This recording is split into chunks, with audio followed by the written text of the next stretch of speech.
তাজবীদের আজকে কততম class? 0তম class. 0তম class. আজকের আলোচনা আমাদের নুন সাকিন ও তানবিনের বিবরণ। এই নুন সাকিন ও তানবিন আমাদের জানতেই হবে, জেনে জেনে আমাদেরকে কোরআন মাজিদ পড়তে হবে, তাই না? জি। অতএব আমরা নুন সাকিন ও তানবিন খুব মনোযোগ সহকারে ক্লাসটি করব। জি। ক্লাসের মধ্যে যদি আমাদের মনোযোগী না থাকে তাহলে কিন্তু আমরা এই নুন সাকিন ও তানবিনের পড়াগুলি ধারাবাহিকভাবে বুঝতে পারবো না। মনোযোগ ঠিক রাখবো, ধারাবাহিকভাবে একের পর এক পড়া আসবে, ঠিকভাবে আমরা কি করব? করব, মুখস্থ করব। ঠিক আছে? জি। নুন সাকিন ও তানবিনের বিবরণ। নুন সাকিন ও তানবিনের বিবরণ। আবার বলি, নুন সাকিন ও তানবিনের বিবরণ। একসঙ্গে বলি, নুন সাকিন ও তানবিনের বিবরণ। আমরা সবাই বলছি না। নুন সাকিন ও তানবিনের বিবরণ। নুন সাকিন, নুন সাকিন জজম ওয়ালা নুনকে বলে। জজম ওয়ালা নুনকে বলে। আবার বলি, নুন সাকিন জজম ওয়ালা নুনকে বলে। নুন সাকিন, নুন সাকিন কিকে বলে? জজম ওয়ালা নুনকে বলে। নুন সাকিন জজম ওয়ালা নুনকে বলে। নুন সাকিন জজম ওয়ালা নুনকে বলে। নুন সাকিন ও তানবিন চার প্রকারে পড়া যায়। নুন সাকিন ও তানবিন চার প্রকারে পড়া যায়। নুন সাকিন ও তানবিন কয় প্রকারে পড়া যায়? নুন সাকিন ও তানবিন চার প্রকারে পড়া যায়। এক, ইকলাব, ইকলাব ইকলাব, ইকলাব ইকলাব। ইকলাব দুই, ইদগম ইদগম, ইদগম ইদগম। তিন, ইজহার, ইজহার ইজহার। ইজহার চার, চার ইখফা, ইখফা ইখফা। ইখফা এই নুন সাকিন ও তানবিন যে চার প্রকার পড়া যায় আমরা এইটি জানলাম। এখানে প্রকারের সংজ্ঞাগুলি আমাদের এখন জানতে হবে, তাই না? জি। আমরা আবার শুরুতে আসি। নুন সাকিন ও তানবিন চার প্রকারে পড়া যায়। নুন সাকিন ও তানবিন চার প্রকারে পড়া যায়। এক, কি, ইকলাব আবার বলি, ইকলাব একসঙ্গে। ইকলাব দুই, ইদগম দুই। ইদগম তিন, ইজহার চার। ইখফা আবার শুরুতে আছি আমরা। ইকলাবের সংজ্ঞায় আমরা এখন মনোযোগ দিয়ে শুনবো। এই চার প্রকারের চারটি সংজ্ঞা আছে। চারটি সংজ্ঞা আমরা যদি একটি সংজ্ঞা, চারটির মধ্যে একটি সংজ্ঞা যদি বুঝতে পারি তাহলে আমাদের এই চারটি সংজ্ঞা কি হয়ে যাবে? বোঝা হয়ে যাবে। বুঝতে পেরেছো? জি। অতএব খুব মনোযোগী দিই আমরা। অতএব আমরা প্রথমে শুরু করি ইকলাবের বিবরণ দিয়ে, তাই না? জি। ইকলাব মানে বদল করা। ইকলাব মানে বদল করা। ইকলাব মানে বদল করা। ইকলাব মানে বদল করা। ইকলাব মানে কি? ইকলাব মানে বদল করা। এই বদল করাটা বুঝাই কেমন করে? মনে করো তোমার এক বন্ধুর কাছ থেকে কি নিয়েছো? কোন একটা খাবার নিয়েছো, বাজার থেকে নিয়ে এসেছে কিনা, তুমি খাবারটার কাছ থেকে আবার বলছো যে আমি তোমাকে টাকাটা দিলাম, এই টাকাটা নাও, তোমার খাবারটা দাও। বুঝছো না? বদল করে নিলে ওর কাছ থেকে। তুমি বাজারে না দিয়ে খাবারটা না কিনে কোথায় নিলে? ওর কাছ থেকে নিয়ে নিলে, টাকা দিয়ে কি করলে? বদল করলে। তো পড়ার মধ্যে আমাদের কি করতে হবে? বদল করে পড়তে হবে। ইকলাব বিবরণের মধ্যে বুঝতে পেরেছো? ইকলাব মানে বদল করা। ইকলাব মানে বদল করা। ইকলাবের হরফ একটি বা। ইকলাবের হরফ একটি বা। ইকলাবের হরফ একটি বা।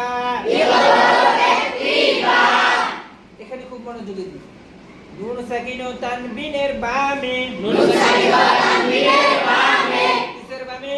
নুন সাকিন ও তানবিনের বামে। এই যে নুন সাকিন ও তানবিনের বামে, এখানে যদি আমরা বুঝতে পারি তাহলে আমাদের নুন সাকিন ও তানবিনের বিবরণ পুরোটাই বুঝে আসবে। বুঝতে পেরেছো? জি। খুব মনোযোগী দিই। নুন সাকিন ও তানবিনের বামে কি আসবে? নুন সাকিন ও তানবিনের বামে যে হরফগুলি আসবে, ওই হরফগুলি বুঝে বুঝে আমাদের কি করতে হবে? তাহলে কিন্তু আমাদের এই নুন সাকিন তানবিনের বিবরণটা কি সহজ হয়ে যাবে, আমাদের কাছে পানির মতো হয়ে যাবে। আর ওগুলো আমাদের বুঝে বুঝে কোরআন শরীফ কি করতে হবে? তেলাওয়াত করতে হবে। ইকলাব মানে বদল করা, ইকলাবের হরফ একটি বা, নুন সাকিন ও তানবিনের বামে, ইকলাবের হরফ একটি বা আসিলে, নুন সাকিন ও তানবিনকে, নুন সাকিন ও তানবিনকে ছোট্ট একটি মিম দ্বারা পরিবর্তন করিয়া গুণনা করিয়া পড়িতে হয়। আবার ভালো করে বুঝি। ইকলাব মানে বদল করা, ইকলাবের হরফ কয়টি? ইকলাবের হরফ একটি বা, নুন সাকিন বা তানবিনের বামে, ইকলাবের হরফ একটি বা আসিলে, নুন সাকিন বা তানবিনকে ছোট্ট একটি মিম দ্বারা পরিবর্তন করিয়া গুণনা করিয়া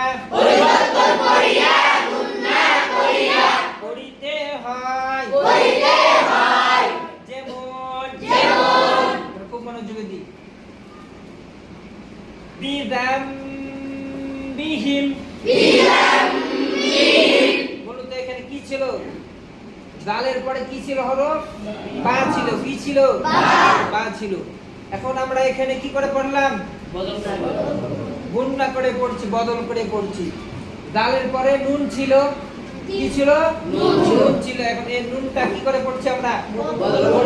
বদল করে পড়ছি। কি কারণে? এই নুন সাকিনের পরে কি আসছে? এসছে। বা আসার কারণে কি হয়ে যাচ্ছে? পরিবর্তন হয়ে যাচ্ছে। কার সাথে? ছোট্ট একটা পরিবর্তন হয়ে যাচ্ছে। আমরা এর পড়াটা কিভাবে উচ্চারণ করে পড়বো? ঠোঁট মিলায়ে পড়ে দেবো না, একবারে মিম এভাবে যে গুণনা করি আমরা এভাবে না। কি হবে? হালকা ফাঁকা থাকবে। কি থাকবে? হালকা। কতটুকু ফাঁকা থাকবে? হালকা। এই হালকা কতটুকু? আমাদের একটা পৃষ্ঠে জেনে হালকা ফাঁকা দিয়ে কি হয়ে যায়? বের হতে পারে। এতটুকু গুণনার আমাদের কি হবে? ছোট্ট ফাঁকা থাকবে। বিযামবিহিম,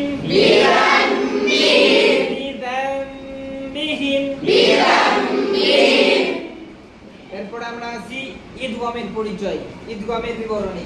কি আছে? ইদগামের বিবরণী। খুব মনোযোগী দিয়ে আমরা পড়া, যদি একটু অমনোযোগী দেয় তাহলে কিন্তু আমরা কি বুঝতে পারবো না। প্রথমে যে আমরা ইকলাব বললাম, ইকলাব বুঝে গেছে মানে আমাদের এই তিনটা কিন্তু বুঝে আর সমস্যা থাকবে না, কিন্তু মনোযোগী থাকতে হবে পড়ার মধ্যে, তাহলে কিন্তু বুঝতে সম্ভব হবে। এখন আমরা কেটে আসবো ইদগাম। খুব মনোযোগী দিই। ইদগাম মানে মিলায়া করা, ইদগাম মানে মিলায়া করা, ইদগাম মানে মিলায়া করা।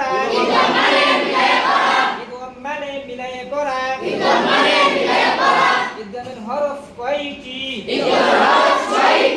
ইদগামের হরফ ছয়টি। হামজা, হা, আইন, হা, ওয়াইন, খ হয়েছে? কি হলো?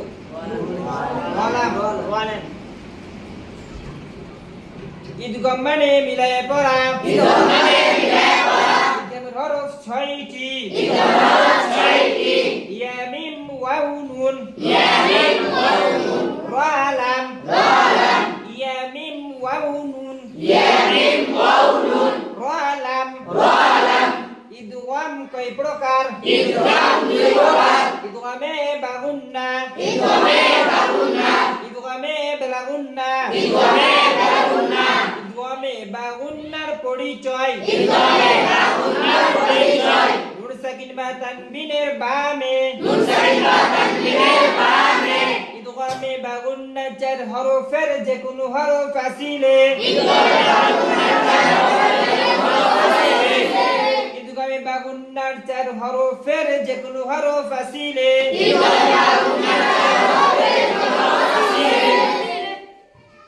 বাগুন্নার হরফে তাসদীদ দিয়ে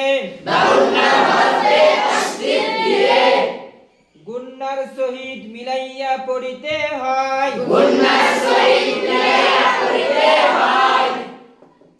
যেমন খুব মনোযোগ দিয়ে আমরা বাগুন্নার হরফ কি কি পড়লাম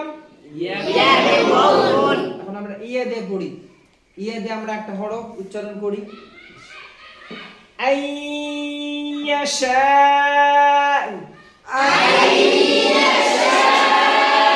কি আসছে আই এটা কি হচ্ছে কিন্তু আমি বাগুন্না আমরা কি করে পড়ছি তাসদীদ দিয়ে গুণ মিলায়ে গুণনা করে পড়ছি তাই না তো আমরা গুণনাটা কি করতে হবে মিলায়ে গুণনা করতে হবে আইয়াশা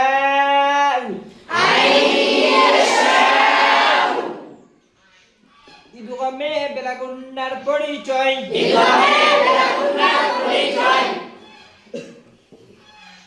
ইদগামে বেলাগুন্নার হরফ দুইটি রালাম ইদগামে বেলাগুন্না হরফ দুইটি রালাম নুন সাকিন বা তানবিনের বামে ইদগামে বেলাগুন্না দুই হরফের যে কোনো হরফ আসিলে নুন সাকিন বা তানবিনকে গুন্না ছাড়িয়া মিলিয়া পড়িতে হয় গুন্না ছাড়া কি করতে হবে আমাদেরকে মিলায়া পড়তে হবে যেমন আমরা সকলে মনোযোগ দিই ইদগামে বেলাগুন্না হরফ কয়টি পাইলাম দুইটি কি রালাম এখন আমরা যে কোনো একটি হরফ দিয়ে পড়ি র দিয়ে পড়ি নাকি মির রুসুলিহি কি হচ্ছে মির এখানে গুণনা করছি কি আমরা মিলায়ে পড়ছি কিন্তু কি করছি না গুণনা করছি না খুব মনোযোগ দিন মির রুসুলিহি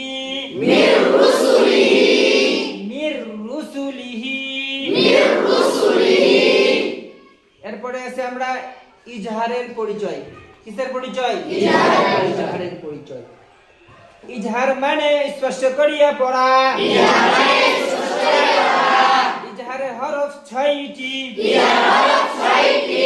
হামজা হা আইন হা ওয়াইন খ নুন সাকিন বা তানবিনের বামে ইজহারের 6 হরফের যে কোনো হরফ আসিলে নুন সাকিন বা তানবিনকে গুন্না ছাড়া স্পষ্ট করিয়া পড়িতে হয়